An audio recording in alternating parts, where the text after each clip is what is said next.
오늘은 큰아들의 불평이라는 제목으로 잠시 여러분들과 은혜를 나누고자 합니다. 오늘 여기 우리가 보지는 않았지만 오늘 읽은 이 본문의 앞쪽에 보면 12절부터 우리가 잘 아는 탕자의 비유가 시작되어집니다. 그 탕자의 비유가 시작되어지는 것을 보면 12절 말씀에 그 둘째가 아버지에게 말하되 아버지 재산 중에 내게 돌아올 분깃을 내게 주소서 하는지라. 아버지가 그 살림을 각각 나누어 주었더니 그 후 며칠이 안 되어 둘째 아들이 재물을 다 모아가지고 먼 나라에 가 거기서 허랑방탕하여 재산을 낭비하더니 라고 이렇게 시작이 됩니다. 한 사람에게 두 아들이 있었습니다. 두 아들, 첫째 아들과 둘째 아들. 오늘 이 성경 말씀을 쭉 읽어보면 첫째 아들은 그래도 조금 아버지의 말씀에 순종적인 삶을 살아가는 것처럼 보여집니다. 그런데 문제는 둘째가 문제였어요. 둘째가 어느 날 아버지에게 찾아와서 말하는 겁니다. 아버지, 저에게 아버지가 돌아가시면 당연히 저에게 와야 되는 그 재산, 유산을 좀 미리 주시면 안 됩니까? 하는 거예요. 돌아가시기 전에 아버지 저에게 유산을 좀 미리 주세요. 그런데 이 둘째가 그 유산을 요구한 이유는요. 요구한 이유는 여기 13절 보니까 그 후 며칠이 안 되어 둘째 아들이 재물을 다 모아가지고 먼 나라에 가서 거기 허랑방탕하여 재산을 낭비했다. 그러니까 이 아들이 아버지한테 유산을 빨리 달라고 요구한 것은 집을 떠나고 싶은 마음이 가득했기 때문에 그래요. 나는 여기에 더 이상 머물고 싶지 않다는 겁니다. 어떻게 해서든지 나는 여기를 떠나고 싶은 거예요. 그러니까 아버지 돌아가시기 전에 내가 받을 분깃을 먼저 주시고 그걸 주시면 내가 알아서 살아가겠습니다. 지금 이런 의미거든요. 그런데 여기 둘째가 얼마나 그 집을 떠나고 싶어 했느냐를 자세히 한번 살펴보면은요. 일반적으로 유대인들은 관습법이 있는데 어떤 법이 있냐면요. 장자에게는 아버지가 돌아가셨을 때 유산의 3분의 2를 줍니다. 그리고 둘째에게는 3분의 1을 줘요. 그것이 유대인들의 법이었어요. 그런데 아버지가 돌아가시기 전에 미리 나에게 유산을 주십시오라고 얘기를 할 때는 3분의 1이 아니라 아버지 재산의 9분의 1 정도를 유산으로 떼어준다고 합니다. 그러니까 3분의 1을 받는 것하고 9분의 1을 받는 것하고는 엄청난 차이가 있잖아요. 근데 그럼에도 불구하고 나는 필요 없으니까 나는 9분의 1만 받아도 되니까 나에게 그걸 주십시오.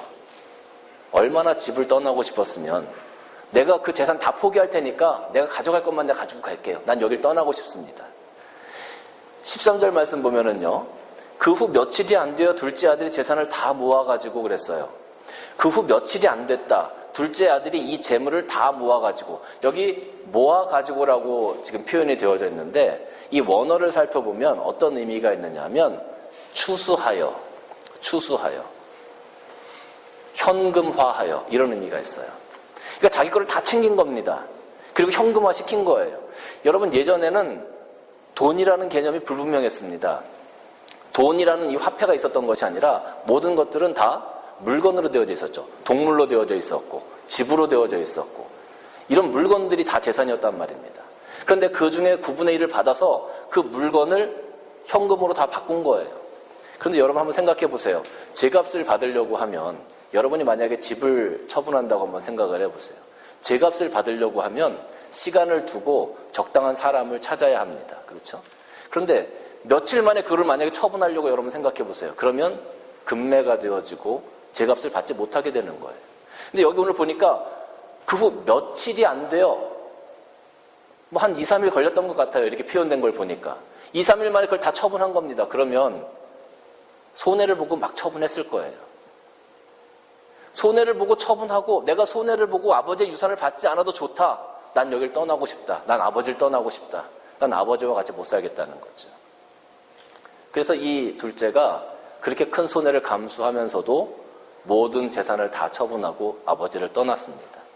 아버지를 떠나서 먼 곳에 가서 허랑방탕해서 그 재산을 다 낭비하고 나니까 이제 친구도 없고 도와줄 사람도 없게 된 거죠. 그래서 이 탕자가 이 둘째 아들이 정말로 그 민족, 그 먼 곳에 가서 먹고 살기 힘드니까 그 돼지 치는 사람에게 붙어서 내가 돼지를 쳐줄 테니 나에게 먹을 것을 좀 주십시오. 내가 누굴 거쳐라도 좀 주십시오. 그런데 그렇게 해도 이 의식주가 잘 해결이 안 됐던 것 같아요. 너무 배가 고프니까 돼지들이 먹는 그 열매를 자기가 주워 먹게 되었어요. 그 돼지들이 먹던 쥐염 열매를 주워 먹으면서 생각하는 거죠. 야, 내가 아버지 집에 있을 때는 정말로 고기도 많고, 아버지 집에 있을 때는 모든 것들이 풍족했고, 아버지 집에 있을 때는 정말 그 종들도 배부르게 먹고 등 따시게 잤는데 오늘 내가 여기서 뭐 하는 짓인가, 이런 회의가 들었어요. 근데 아버지한테 다시 돌아가려고 하니까 벼룩도 낯짝이 있지. 너무 부끄러운 거예요. 이미 자기가 받을 유산 다 받아가지고 나왔는데 아버지한테 돌아가려고 하니까 너무 부끄러운 거예요. 그래서 이 아들이 아버지한테 가면서 생각을 합니다. 내가 이제는 아버지의 아들이라고 그렇게 칭하는 것을 아버지의 아들이라고 내가 생각하지 말고 그냥 나를 고용해주는 내 주인으로 내가 생각하고 아버지의 집에 돌아가자. 그래서 내가 아버지께 부탁해서 내가 거기서 먹고 살 수 있게만 좀 아버지 나를 도와주십시오라고 내가 한번 얘기를 해보자. 그리고 이 둘째가 집으로 돌아가게 되는 거죠. 21절 말씀 보니까 아들이 이르되 아버지, 내가 하늘과 아버지께 죄를 지었으니 지금부터는 아버지의 아들이라 일컬음을 감당치 못하겠습니다. 나는 이제 더 이상 아버지의 아들의 자격이 없습니다. 나를 그냥 종의 한 사람으로 그렇게 저를 취급해 주세요. 저는 아버지한테 너무 부끄럽습니다. 그랬는데 아버지가 22절 말씀 보니까 아버지는 종들에게 이르되 제일 좋은 옷을 내어 입히라. 손에 가락지를 끼우고 발에 신을 신겨. 지금 이 내용이 뭐냐 하면 종의 신분이 아니고 아들의 신분을 회복시켜 주는 거예요, 아버지가. 좋은 옷을 갖다 입히고 손에 가락지를 끼우고 발에 신발을 신겨. 그 옷도 다 떨어져가지고 누더기 옷을 입고 왔을 것 아닙니까? 신발도 못 신고 왔어요, 오늘 여기 보니까. 얼마나 부족한, 얼마나 방탕한 삶을 살면서 모든 것들이 망가졌었는지. 근데 그 아들이 그렇게 돌아왔는데 아버지는 그 아들을 종으로 여긴 것이 아니라 아들로 다시 따뜻하게 맞아 주었던 것이죠. 그리고 그 아들을 안아주었습니다. 그리고 그 아들을 위해서 살찐 송아지들을 가져다가 큰 잔치를 베풀게 되는 거죠. 우리가 이 내용을 보면서 지금까지 작은 아들이 탕자가 돌아왔기 때문에 우리가 회개하고 하나님께 돌아오면 하나님은 우리를 언제든지 받아주시고 언제든지 우리를 축복해 주실 겁니다. 죄를 용서해 주실 것입니다. 라고 우리가 그렇게 설교를 했고 그렇게 들어왔습니다. 오늘 제가 본문 말씀을 초반이 아니라 후반부 25절부터 32절까지 정한 데는 오늘은 우리가 맏아들의 입장을 한번 살펴보고자 하는 마음입니다. 아들이 이렇게 돌아왔을 때 맏아들은 어디에 있었습니까? 오늘 25절 말씀 보면 맏아들은 밭에 있다가 돌아왔다 그랬어요. 밭에 있다가 돌아왔다. 탕자가 그 둘째 아들이 돌아왔을 때조차도 이 맏아들은 아버지를 위해서 또 그 집안을 위해서 열심히 일을 하고 있었다는 거예요. 자기가 해야 되는 사명을 잘 감당했고 자기의 의무를 충분히 잘 감당하고 있었던 그런 모습을 보여주게 되어지죠. 그런데 이 성경을 쭉 읽다 보면 이 맏아들이, 이 큰아들이 아버지와의 관계가 조금은 아주 친밀하고 아버지의 마음을 잘 이해하고 있는 그런 모습은 아니었던 것 같다, 그런 추측이 들게 되어집니다. 왜냐하면 동생이 돌아왔을 때 풍악소리가 들렸어요. 그러니까 이 아들이 아버지에게 가서 아버지 무슨 일입니까? 이렇게 묻질 않았어요. 오히려 종을 한 사람 불러서 이게 무슨 일이냐? 당연히 아버지와의 관계가 좋으면 아버지한테 가서 아버지 이게 대체 무슨 일입니까? 이렇게 물을 법한데 아버지에게 직접 묻지 않고 종을 불러서 물었다는 거예요. 무언가 아버지와의 관계가 조금은 껄끄럽지 않았을까 하고 추측할 수 있는 부분 중에 하나입니다. 그러니까 종이 대답하죠. 당신의 동생이 돌아왔음에 당신의 아버지가 건강한 그를 다시 맞아들이게 됨으로 인하여 살찐 송아지를 잡았습니다. 이 소리를 딱 듣고 28절 보니까 그가 노하여 들어가고자 하지 아니하거늘 그랬어요. 화가 난 겁니다. 둘째가 돌아와서 아버지가 잔치를 벌리셨다는 거죠. 화가 났어요. 왜? 이미 둘째는 자기가 받아야 될 유업을 다 받아갔어요. 그 재산을 다 받아갔단 말입니다. 그리고 그 재산을 다 잊어버렸어요. 다 잃어버렸어요. 다 소비하고 왔어요. 근데 그 둘째가 거지꼴로 돌아왔는데 아버지가 그를 위해서 잔치를 베풀었다라는 거죠. 그것에 대해서 너무 화가 나는 거예요.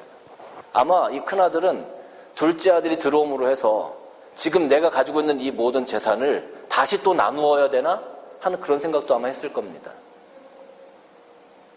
그리고 나중에 나오는 이야기지만 아버지는 내가 이렇게 충성하고 내가 아버지께 이렇게 제일 잘했는데 아버지는 저한테 염소새끼 한 마리라도 주셨어요? 아마 그런 부분에서 차별에 대한 그런 어떤 섭섭함도 있었으리라 생각이 듭니다. 그러나 이 가장 큰 이 큰아들의 잘못은 무엇이냐면 아버지의 마음을 이해하지 못했다는 거예요. 보세요. 아버지는 지금 아버지의 마음은 어떻습니까? 아버지의 마음은 지금 굉장히 신났어요. 굉장히 좋아요. 왜? 잃어버렸던 아들이 돌아왔으니까. 너무너무 좋은 거예요. 그런데 이 큰아들은 어떻습니까? 너무 화가 나 있는 거죠. 아버지와 지금 정반대의 마음을 가지고 있어요. 아버지의 마음을 전혀 이해하지 못하는 겁니다. 만약에 이 아들이 아버지와 친밀한 관계였다면 아버지의 그런 마음을 조금은 더 잘 이해할 수 있지 않았을까 하는 생각이 들어요. 근데 아버지의 관계가 그렇게 친밀하지 않았던 것처럼 생각이 든다는 부분이 바로 이런 부분이죠. 아버지의 마음을 전혀 이해하지 못하는 거예요. 그걸 그리고 이해하려고 하지도 않아요. 그리고 자기 생각대로 오늘 여기 보세요. 그가 노하여 들어가고자 하지 아니하거늘 아버지가 어떻게 했어요? 나와서 얘야 들어가자 권하는 거예요. 그럼에도 불구하고 이 큰아들은 아버지를 향해서 계속 화를 내는 것이죠. 계속 분노를 내는 겁니다. 아니 아버지는 나한테 염소새끼 한 마리라도 준 적 있어요? 아버지의 마음과 동떨어진 마음을 가지고 있는 거예요. 그것이 큰아들의 실수이고 큰아들의 잘못이었다라는 겁니다. 자기의 고집을 가지고 아버지의 마음을 이해하려고 하지 않아요. 여러분 오늘 사실 이 말씀 그 15장 1절부터 3절까지 말씀 보면은요. 모든 세리와 죄인들이 말씀을 들으러 가까이 나아오니 예수님한테 나왔다는 얘기죠. 바리새인과 서기관들이 수군거려 이르되 이 사람이 죄인을 영접하고 음식을 같이 먹는다 하더라. 예수께서 그들에게 비유로 이르시되 하면서 예수님께서 비유로 말씀하시는 겁니다. 잃은 양에 대해서 말씀하시고요. 잃은 드라크마에 대해서 말씀하시고요. 그리고 잃은 아들에 대해서 말씀하시는 거예요. 그러니까 사실 이 말씀은 바리새인들에게 주시는 말씀이란 말이에요. 바리새인들에게. 근데 바리새인들의 마음이 어땠느냐 하면 이 큰아들처럼 하나님의 마음을 이해하고 하나님의 마음을 알아가려고 한 것이 아니라 자기들의 생각과 자기들이 세워놓은 율법에 빠져서 그것을 가지고 사람들을 정죄하고 판단했다는 거예요. 그 모습을 큰아들의 모습을 빌려서 예수님께서 지금 말씀하고 있는 거예요. 여러분 하나님의 마음, 아버지의 마음은 어떻습니까? 아버지의 마음은 에스겔서 18장 23절 말씀 보니까 주 여호와의 말씀이니라 내가 어찌 악인의 죽는 것을 조금인들 기뻐하랴 그가 돌이켜 그 길에서 떠나 사는 것을 어찌 기뻐하지 아니하겠느냐. 죄인이 회개하고 돌아와서 정말로 그가 천국 백성이 되어지고 하나님의 백성으로 이 땅에서 살아가는 것을 하나님께서 기뻐하신다는 거예요. 예수님께 죄인들이 나왔어요. 근데 그 모습을 보고 바리새인과 서기관들이 불평을 하는 겁니다. 왜 죄인들을 예수님 받아주십니까? 하나님의 마음을, 예수님의 마음을 전혀 이해할 수 없는 그런 삶을 살아갔던 사람들입니다. 여러분 오늘 우리가 그리스도인으로 살아가면서 하나님의 마음을 이해하려고 노력해야 돼요. 하나님께서 정말 우리 삶 가운데, 우리 믿음 가운데 우리에게 원하시는 것이 무엇인지를 잘 생각하고 하나님의 마음, 하나님의 뜻대로 살아가고자 노력해야 되는 그 모습이 우리들에게 필요합니다. 그런데 많은 사람들은 이 큰아들처럼 하나님의 마음과는 정반대의 마음을 가지고 있어요. 그리고 그것이 신앙생활을 잘 하는 것처럼 그렇게 생각하는 사람들이 얼마나 많은지 모른다는 거예요. 하나님의 마음과 동떨어져 있으면서도 이 바리새인과 서기관들은 어떻게 생각했습니까? 우리처럼만 신앙생활하면 다 천국까지 그렇게 생각했어요. 오늘 교회 안에서 많은 사람들이 하나님과 동떨어진 그 생각을 하면서 그런 삶을 살아가면서 이 정도만 하면 됐지 하고 살아가는 사람들이 얼마나 많은지 몰라요. 하나님의 마음을 전혀 이해하지 못해요. 하나님의 마음을 이해하지 못하니까 우리가 우리들의 이웃을 사랑할 수 없는 겁니다. 하나님의 마음을 이해하지 못하니까 우리의 도움이 필요한 자들에게 우리의 손을 펼쳐줄 수가 없는 겁니다. 하나님의 마음을 이해할 수 없으니까 정말 우리가 필요한 자리에 우리가 서지 못하는 겁니다.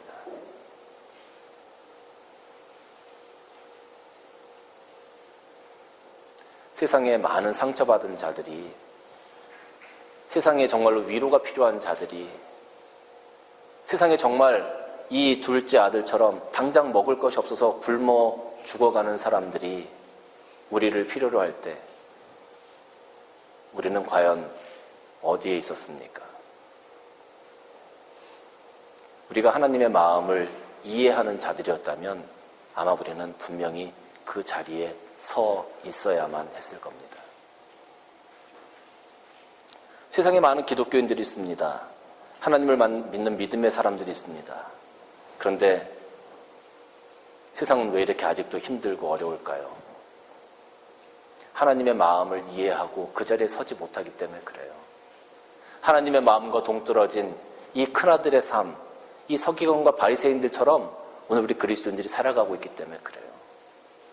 사랑하는 성도 여러분, 여러분들이 하나님의 마음을 이해하시고 그 하나님의 마음을 가지고 오늘 하루하루의 삶, 또 여러분이 살아가고 있는 그 모든 삶 가운데 있는 이웃들, 또 위로가 필요한 곳에, 사랑이 필요한 곳에 여러분들이 서가시기를 주님의 이름으로 간절히 축원합니다.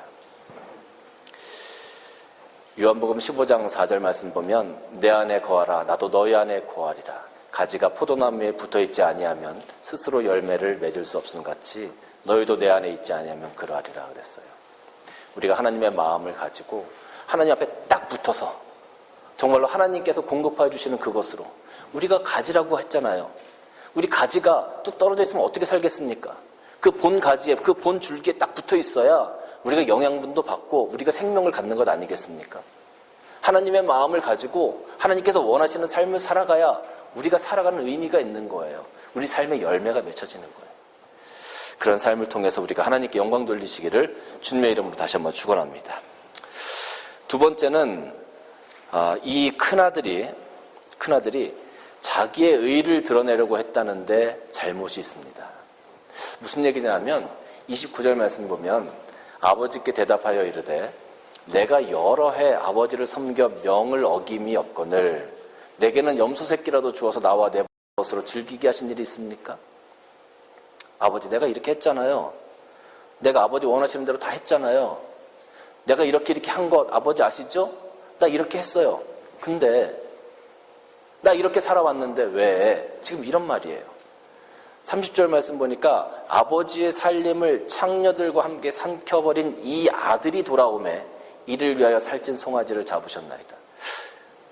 여러분 우리 한국어 성경 번역은 이 원어 성경 번역으로 볼 때 약간 좀 이렇게 다른 어떤 묘사들, 다른 단어들을 사용한 곳이 종종 있습니다. 30절 말씀도 마찬가지인데 이렇게 보면 의미가 더 통해요. 이 큰아들이 얼마나 화가 났었는지. 아버지의 살림을 창녀들과 함께 삼켜버린 이 아들이 그랬잖아요. 이 아들이. 그런데 이 원어 성경을 보면 어떤 의미가 있냐면 아버지의 살림을 창녀들과 함께 삼켜버린 당신의 아들이 이렇게 표현되어 있어요. 당신의 아들이. 아버지의 아들도 아니고 당신의 아들이 이렇게 표현되어 있는 거예요. 그러니까 이건 뭡니까? 이 둘째는 나와는 가족이 아니라는 거예요. 나와는 가족이 아니에요, 이제 더 이상. 나는 더 이상 이 둘째를 받아들여 주고 싶지 않아요. 나와는 상관없는 사람입니다. 아버지의 아들이라고 하면 나의 형제가 될 수 있지만 당신의 아들이면 나의 형제가 더 이상 아닙니다. 어떻게 보면 이 큰아들이 굉장히 화가 나 있었던 것 같아요.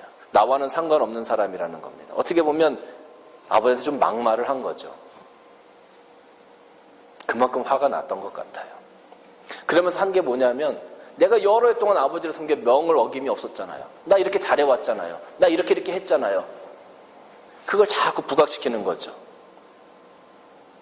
내가 아버지 곁에 있었습니다. 내가 아버지를 섬겨왔습니다. 나 이런 사람입니다. 그런데 왜 나를 섭섭해 합니까? 그렇게 불평하는 거예요. 그리고 둘째를 판단하고 정죄하는 거죠. 쟤는 그렇게 살지 않았잖아요. 쟤는 창녀들과 함께 아버지의 가산을 다 집어삼켰는데 왜 이제 와서 저와 동등하게 이 둘째를 맞아주시는 겁니까? 지금 그렇게 한탄하는 겁니다. 불평하는 겁니다. 원망하는 겁니다. 화를 내는 겁니다. 여러분, 이스라엘 백성들은요, 선민사상이라는 것이 있었어요. 선민사상이 뭐냐면 하나님께서 이스라엘 백성들을 선택하셔서 하나님의 백성으로 삼으셨다. 그래서 이스라엘 백성들은 그 믿음 가운데 하늘나라에 가게 될 거다. 그 믿음이 이스라엘 백성들에게 있었다는 거죠. 그런데 이 진정한 선민사상은 뭐냐면 하나님께서 이스라엘 백성들을 선택하셨어요. 선민으로 선택받았어요. 그러면 자기들의 삶을 통해서 하나님의 은혜가 무엇인지 이웃들에게, 다른 국가들에게, 다른 사람들에게 그것을 보여주고 그들 역시 하나님의 백성이 되게끔 하는 것이 선민사상이에요. 우리로 하여금 하나님의 은혜가 흘러 넘쳐서 세상이 변화되어지고 세상에 있는 많은 사람들이 하나님의 은혜를 알게 하는 것, 그것이 바로 선민사상이 해야 될 거예요. 그런데 이스라엘 백성들은 어떻게 했어요? 이스라엘 백성들은 차별했잖아요. 이스라엘 백성들은 차별했어요. 나는 선민이야. 나는 선택받았어. 이방 민족은 개, 돼지처럼 봤단 말이에요. 인간 취급을 안 했단 말이에요. 여러분, 이스라엘 백성들이 사마리아 사람들 좋아했습니까? 싫어했습니까? 싫어했어요. 우리랑 다르다는 거죠. 그들은 우리랑 다르다는 거예요. 그들은 더 이상 선민이 아니에요. 무슨 말이냐면 이스라엘은요, 우리나라 그 대한민국처럼 북과 남북이 이렇게 나뉘어져 있었습니다. 그런데 이 북이스라엘이라고 하는 것은 아시리아라는 나라의 침공을 받아서 멸망당했어요, 먼저. 그런데 이 아시리아가 가지고 있는 정책 중에 하나가 무엇이냐면 혼합 정책이었습니다.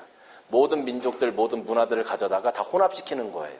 그래서 자기들의 정체성을 잃어버리게 해서 자기 나라에 순종할 수 있게끔 만들어가는 것이 아시리아의 정책이었어요.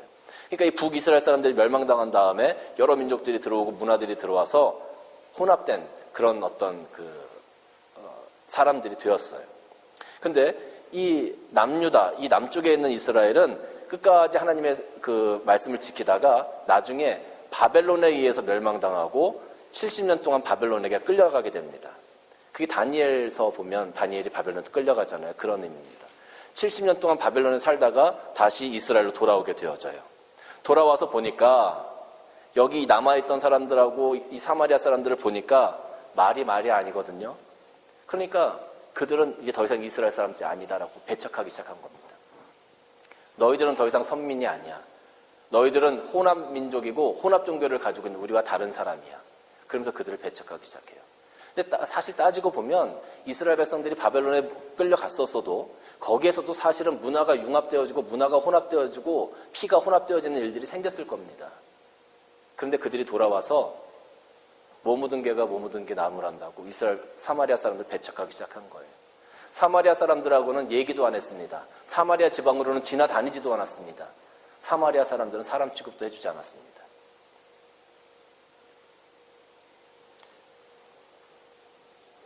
잘못된 선민사상을 가지고 있었어요. 우린 너희와 다르다라는 거죠. 다시 서기관과 바리새인으로 가보겠습니다. 이게 서기관과 바리새인들에게 주신 말씀이라고 했는데 서기관과 바리새인들의 삶은 어땠습니까? 서기관과 바리새인들은 항상 자기들이 하나님 앞에서 고결한 사람이라고 생각했어요. 그리고 자기들처럼 율법을 다 따라 지키지 못하는 사람들을 보면 정죄하기 바빴습니다. 우리는 저들과 달라. 우리는 하나님 앞에 11조 잘하지. 우리는 하나님 앞에 예배 잘 드리지. 우리는 매일마다 기도 시간을 갖지. 우리는 하나님의 율법도 잘 지키지. 우리는 저들과 달라. 이게 뭡니까? 이게 영적 교만인 겁니다.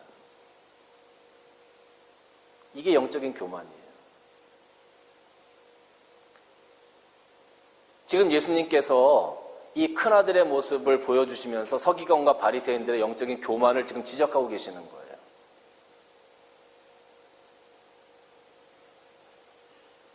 우리 교회 안에서 오늘날 우리 그리스도인들의 삶은 어떻습니까?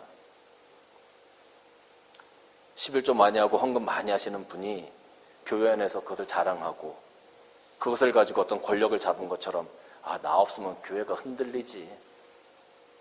은근히 그렇게 자랑하고 기도 생활 많이 하시는 분들이 자기 기도 생활 많이 하는 거 은근히 이야기하면서 자랑하고 은사를 경험하신 분들이 계시면 그 은사를 통해서 하나님의 역사를 드러낸다고 자신을 드러내고 봉사와 헌신하시는 분들은 그 봉사와 헌신하는 것을 인정받기 위해서 사람들에게 자신의 것을 드러내는 경우가 얼마나 많이 있습니까?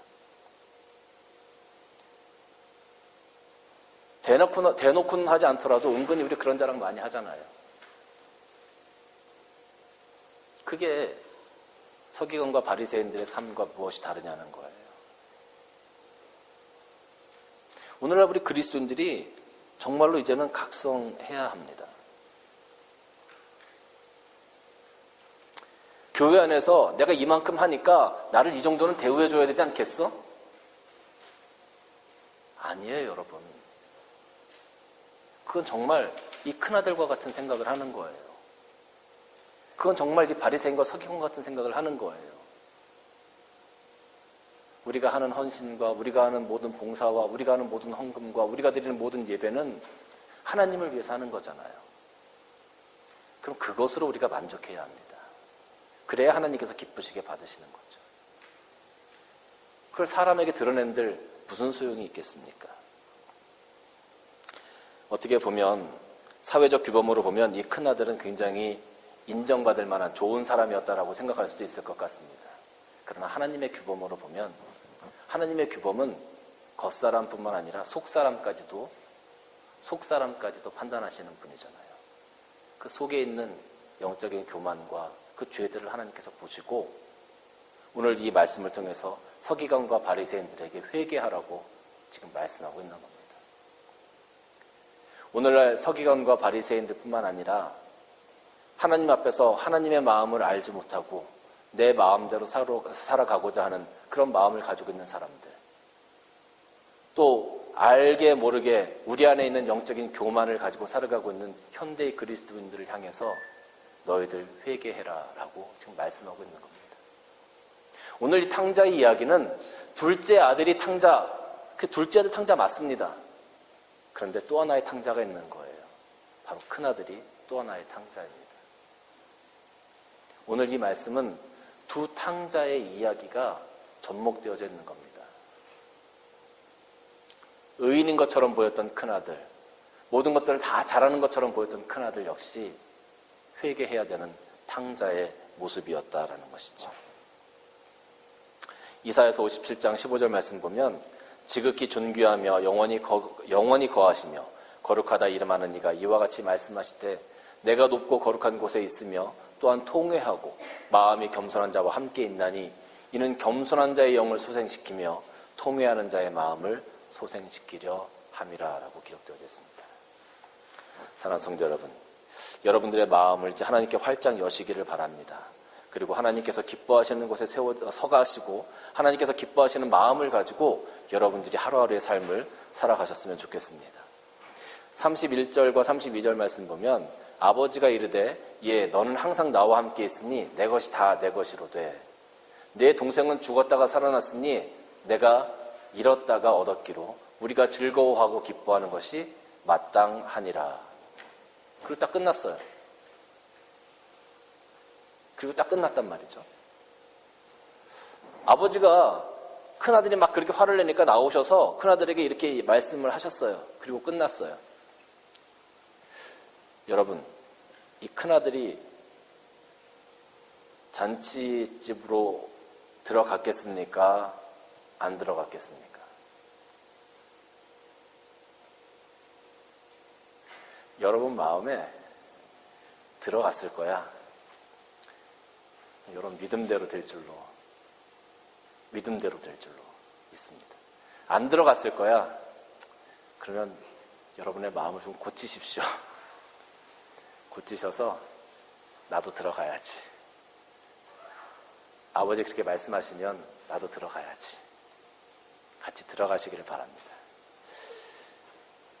끝이 결말이 나오지 않습니다. 어떻게 됐는지 나오지 않아요. 결말은 여러분의 것입니다. 오늘 주님께서 이 큰아들의 모습을 여러분들에게 말씀하시면서 얘야, 내 동생은 죽었다가 살아났고 잃었다 얻었기로 우리가 즐거워하고 기뻐하는 것이 마땅해. 이제 어떻게 할래? 이제 어떻게 할래? 여러분을 향해서 지금 묻고 계십니다. 여러분 들어가시겠습니까? 아니면 그 자리에 서서 계속 화를 내시겠습니까? 여러분이 믿음으로 선택하시기를 주님의 이름으로 간절히 축원합니다.